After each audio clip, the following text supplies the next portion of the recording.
got some new questions? Anybody got a new one? No, sorry. We're playing the 3-4, and we got a new quarterback. What else do we want to know?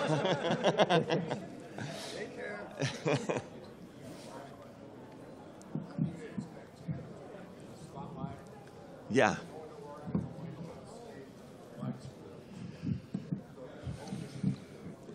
Yeah. Everybody get that question? How do we expect Tanner Lee to handle kind of the spotlight and probably the pressure of playing at Nebraska, going to Oregon, all those games? Heck, just first game stepping in front of our crowd and playing a good Arkansas State team. So, I guess you don't really know until the lights come on. I've got a lot of faith that this is going to be okay with this guy. He's appeared to be a pretty cool customer right from the beginning. There's never been any drama with Tanner. Everything has been pretty much what you see is what you get day to day to day. Never we haven't been in any games yet with him, but never really overly high, overly low, always consistent. Been impressive that way. And what I came about today, just in talking about it enough, is that he really came in well liked. I mean, people initially I think, felt comfortable with him. You could tell that was the case. And then through time, he also became well respected because he was a worker. He took great pride, which is interesting, in being a scout team quarterback after having started games in college already. He embraced that. He wanted to help our team in the way that he could, which was prepare them, prepare our defense to play in the games. And so there was never any drama with him. I think what was neat to see was the players on our team watching him practice and seeing his ability. I think that they enjoyed seeing that about him. They liked that. But I think the thing that's been most impressive to me is just how he has entered in without any drama. And it reminds me of Matt Moore. And that was a good story for me in my football life, was Matt Moore transferring to Oregon State from UCLA. Matt came in. He could have been that hotshot Southern California, highly recruited guy, goes to UCLA, doesn't work out. But he came in as one of the guys, had a terrific 2 years with us, and is still playing in the NFL. And so I hope that's the way the story goes. Did you actually sit down with a quarterback like Tanner and say, look, this is what we need to be ready for? Or is there any way to I think that's probably good advice to me. I have not done that yet. I think it's been interesting just hearing Tanner's reaction about the crowd at the spring game. That's what's the biggest crowd he's ever played in front of. And he's played in major college games. And so, and maybe I'm wrong. Maybe he said that's the biggest home field crowd that he's ever, something like that. But that conversation through somewhere in our camp would probably be a good one for him and I to have. But I really, and you guys that are from Lincoln or from Nebraska that have interviewed him and talked to him enough, I think you probably have seen what I've seen. There's not anything that's going to come out of there that's crazy about that guy. He's pretty stable, and I like that picture. That's what that position's got to have. He's been a cool customer playing the position as I've watched him in practice. He's got that poise that is so important to playing that spot. Mike, third year for Coach Alford is kind of the time we got to the point where you're getting the program the way you want it. Do you feel like you're at that point, or maybe is it still kind of in process? Ask me at the end of the year. Yeah. No, I think that what I learned a long time ago in this thing, and what I thought was so important in the mission to establish a program, and what I learned, it is a process of 3 or 4 maybe a little bit longer sometimes if you can get it. It's that kind of a process of establishing what you want football-wise, what you want in the program, where you want to head that way, what you need to know about the players in the program. I think it's really important to learn about players and learn how to utilize their strengths the best as you go forward. So, but I also think there's another whole different part to that, and that's really the establishment of the culture in the program that you want, what you want this thing to look like, how you want to represent your university, and in our case, our whole state. And so that is a forever building process for sure. I mean, that is always ongoing, that you're always thinking about and wanting to do. But I think that, you know, as you go, you can tell that people are starting to get it, which feels good, because eventually what you want to have happen in your program is you want the older guys in the program to be the teachers, that all you have to do is point to them and tell the young guys, if you want to know how to do this, follow this guy around for a day. And when you have those kinds of things going on, you feel good about that, then you've got it going. When or where did you kind of have that epiphany and that's how? You know, I think it was probably after I had left Oregon State the first time and had come back, and really, you know, at that time, I had even made the point I was going to stay as long as I could, because I knew if I wanted to have the program that I wanted to have, I needed time. And so even every time I had a chance with a contract, I didn't necessarily care about more money. I wanted time in the program, because I knew that with that time I could continue to build the kind of program and football that I wanted to build. And I also know that this world is cyclical, and you just don't want the down cycle to be too deep. And so you've got to have time in order to get out of that and keep going forward. And so it's become kind of a general thought and process, probably starting at the time when I came back to Oregon State and said, this is what I want and what I want to do long term. And I decided to try to do it one more time in my life after 14 total years at one place, that I've come upon a new adventure, and we're trying to establish those kinds of things and try to accomplish what everybody in Nebraska wants, which is very, very obvious: get back to championship level football. Pardon? Yeah. I think we're trending upwards right now. I feel good about that with our football team. And there are parts that you know, would not necessarily say that they would within me that would agree. you know, I think that but the way I feel about this team is very, very positive. I feel good about it. And I say that with the narrative of new quarterbacking, new defense, you know, and the loss of two key players at a position we're not very deep, but what looked great to me, maybe the strong point position-wise of our team was our secondary in spring practice. And then with losing JoJo and then losing Chris, that's how we adjust to that. I feel confident that we will do that, but that's not, like I said, I can't sugarcoat that part of it. That's not good. Yeah. Yeah. Yeah.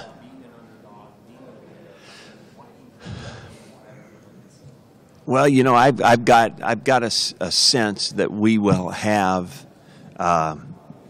you know, it feels like we'll play good team defense together. I have a feeling that the combination of how this thing is being coached from the front backwards, you know, the front end, the linebackers, I think that I've been impressed with that, and I've been real impressed with the buy-in of the players, and so I know that is a key ingredient. If we can play good defense and basically not let the big plays and the big points get away from us at that, then we're going to have a chance to win every game.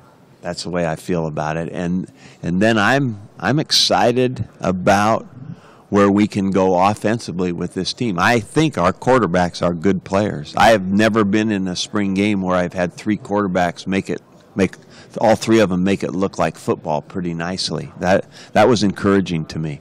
And then I think our running backs are pretty good players, and I think that they're a year older than they were. And so I think with that group we're going to be okay. I think that what I thought might be a weakness might turn out to be okay when I look at our tight ends coming out of spring ball. I feel way better about that.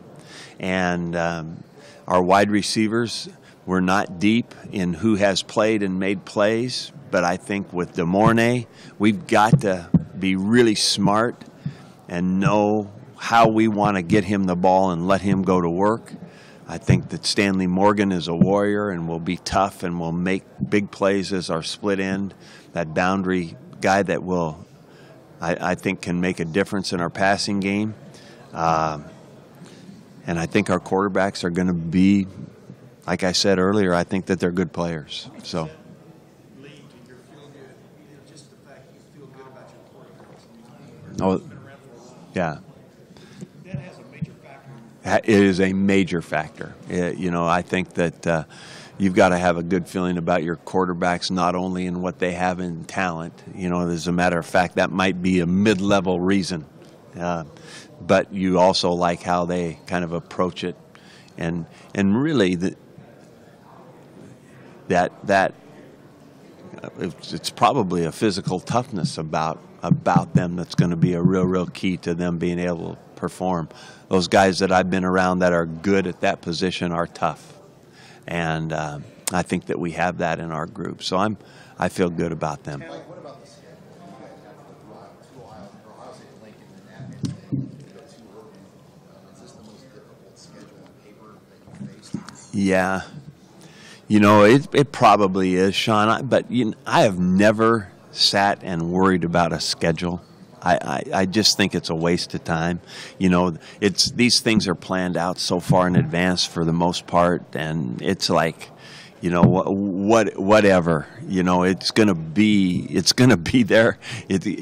I just look at it and see where we're going and who's coming to us, and then go get ready to play, and then really try to approach it the old-fashioned way that nobody wants to hear about, one game at a time, all that. Nobody wants to hear that anymore, and I get that. But I've never spent a lot of time worrying about the schedule. There's nothing I can do about it, and I know those are all good teams.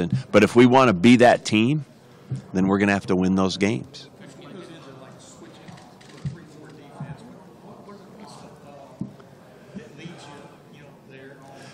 Well, my roots in coaching are on defense, and my roots in coaching defense have been in the 3-4. And right back from when I got my first job was, we weren't so fancy then. We called it a 5-2, but it was the 3-4.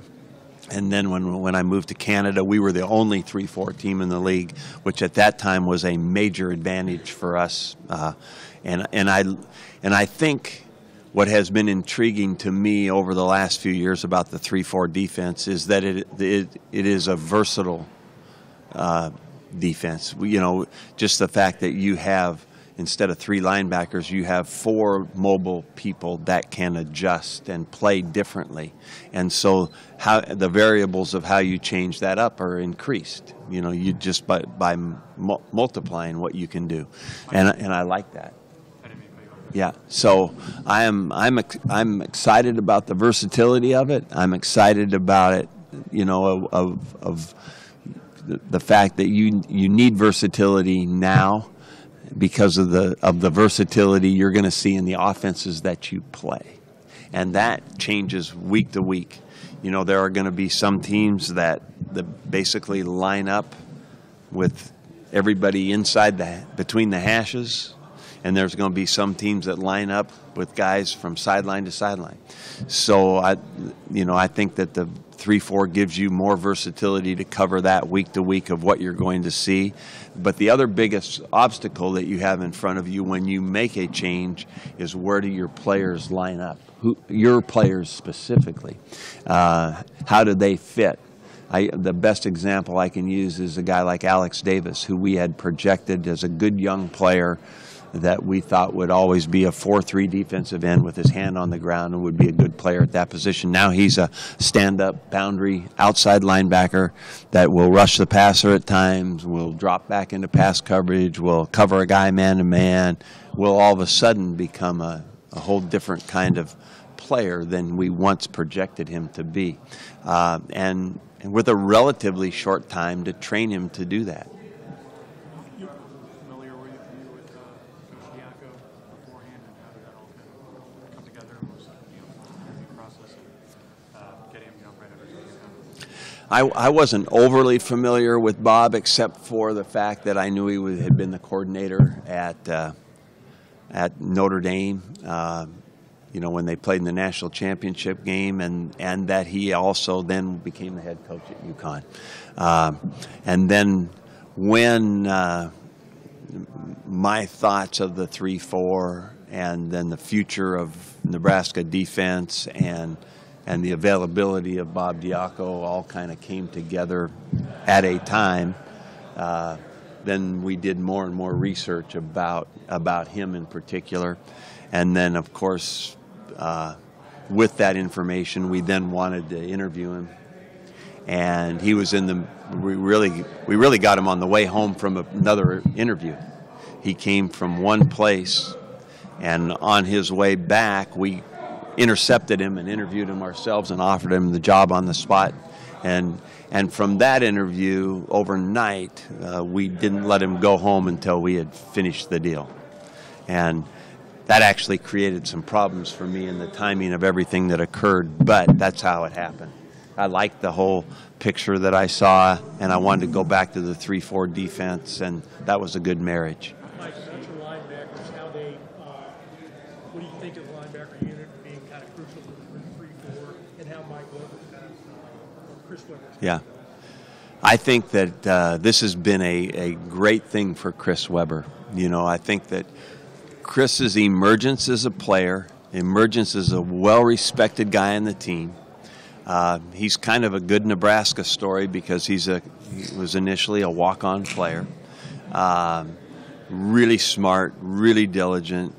That guy that you hope one day comes home with your daughter. That's a good thing. He's a good person in all those parts. He's a tremendously hard worker. He's a really good fit into what we're doing now. He's physically a good fit, mentally a good fit. In making a tough transition, we'll need smart guys like Chris to be in there kind of leading the way. Do you think the linebacker unit is good enough to play in this 3-4 and contribute? Yes, I do. I think that we'll continue to grow in the recruitment specifically of the positions, but I think that this group will be good. I think people like Marcus Newby are finding a home, and Chris Weber is finding a home. Dedrick Young, who's a really another smart guy that has adapted well, he's finding a home. A guy like Cedric King, who was really a guy without a spot in the 4-3 defense, all of a sudden has emerged as a guy that might be that outside linebacker type that might have all of a sudden come upon a real good deal. So there could be some real good stories in this linebacker thing. You mentioned the benefit in Canada of being different when you're up in Canada. Yeah. How much did that play into you wanting to Well, that always has been on my mind a little bit. I appreciated the fact that when I first went to Canada, I went as a secondary coach, and our head coach, who was a first-time head coach, Cal Murphy, wanted to put in the 3-4 defense and hired Fred Glick, who had coached with the Giants when they had, when the 3-4 became famous because of Lawrence Taylor, right? I mean, he was part of that coaching staff. And so Fred came in. There were only really, it was Fred and me and a defensive line coach named Dave Ritchie. That was it. That was our defensive staff.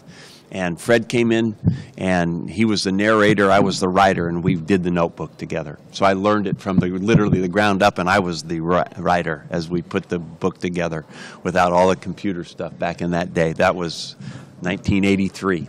And That was the beginning of a real big-time run by the Winnipeg Blue Bomber defense. 1983, 3-4 defense, and we ended up kind of it was good for us, and I became the head coach in 1987, and we just continued it on, and we had really good linebackers. We played 4 American linebackers, and those guys were hell on wheels. You know, it was fun. I mean, and so it always made a big impression on me. Being different and being you know, having the right. What Cal Murphy did that was so ingenious was he recruited right to that defense from the beginning, like a college recruiter would. He signed players perfectly fit for that 3-4. Did you start signing those guys before bringing in Bob? Were you thinking you wanted to go that way? No, you know, that was all. Well, you know, we were kind of able to finish out some stuff in recruitment that was good that way.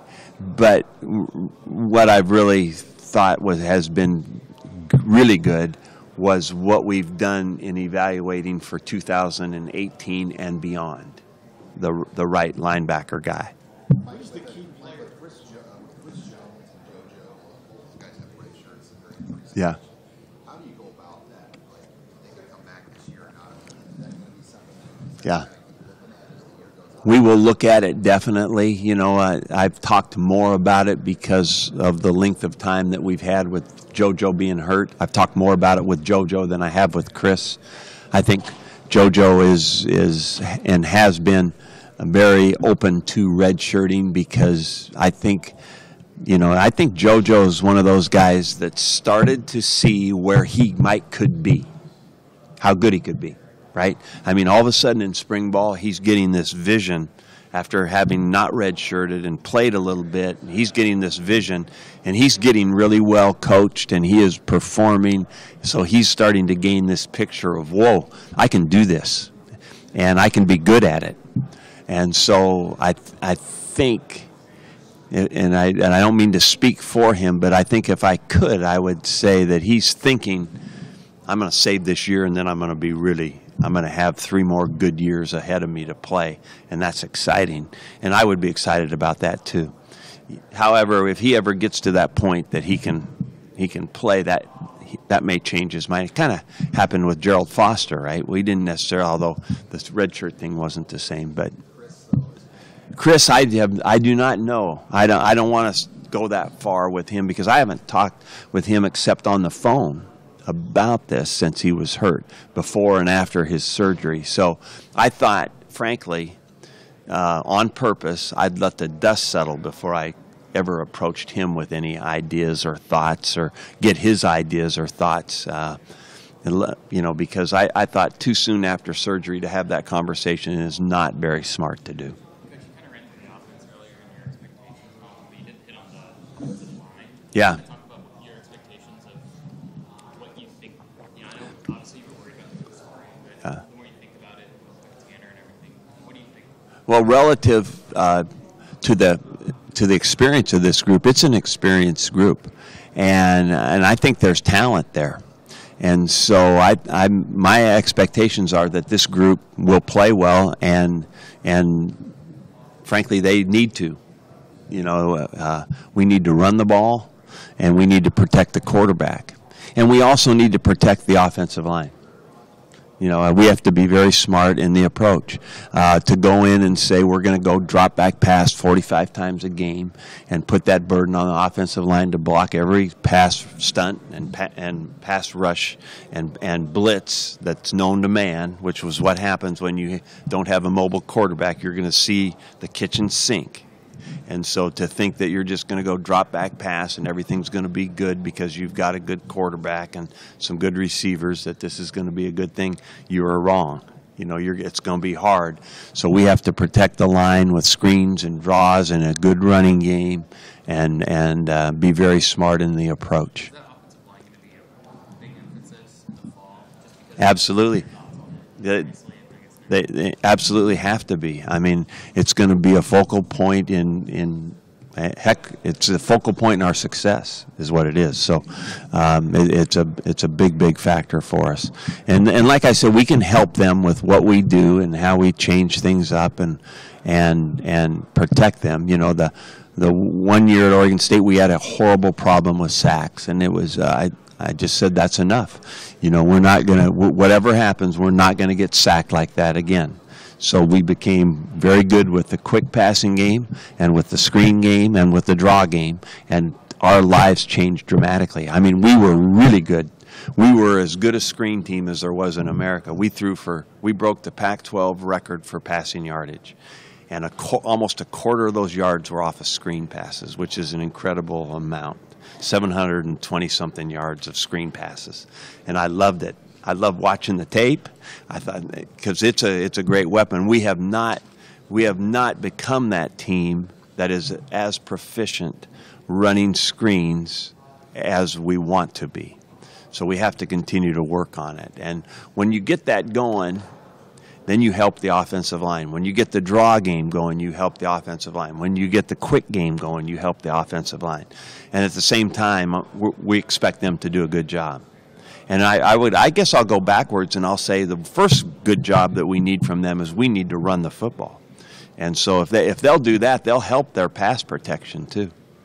Are there any true freshmen or redshirt freshmen? I know you're going to have to see them through camp, obviously, to make decisions on that, but that you're really intrigued about as you head into camp? Help me with some names, but right off the top, if he's healthy, Avery Roberts will be a guy. Now, he had the benefit of being a true freshman, but being here at mid-year, you know, and that's a good thing. I think that from what I know about and what I saw Tyjon Lindsey in the off-season program, with his ability, we've got to push him and coach him hard and try in every way to get him comfortable to play. You know, and whatever that means with packaging, whatever parts of that, I think that we've got to get Tyjon involved in some fashion. Pardon? Yeah, he could return. Now, you know, the other part of it is I mentioned to another group earlier, I'd like to get DeMornay more involved. Not more involved. He is involved in our punt return game. The punt return thing is hard these days, right? I mean, it's a different animal than it was a decade ago, maybe 5 years ago. The advent of the rugby punting and the shield punt, it's dramatically changed the numbers through time. And it's an interesting deal. It's an interesting story, I think, in college football. But we still are searching for that right way to get the right punt returns for DeMornay to utilize that talent that he has. But the answer is Tyjon Lindsey's a natural. He can go back there right now today and catch punts like he's been doing it forever.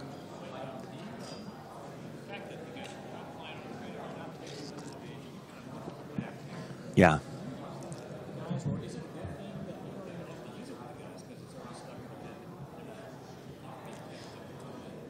I'll throw it in there as a jab for once in a while, just as a reminder. You know, at the same time, I think that that's not a bad reminder, but at the same time, if Andy, if you were around this team, you would get the same sense of their enthusiasm to compete and play and win that I do. So I feel good about that anyway. I don't think I'm going to have to search for those things that motivates this group. I don't think I'm going to have to go under the rug to find all that stuff. I may throw that in there once in a while just to see if anybody's listening, and but at the same time, I guess without even being able to name all the guys that I think might be the leaders or whatever, I've got a great sense of a general awareness and maturity of a team here, so I like that. Mike, this spring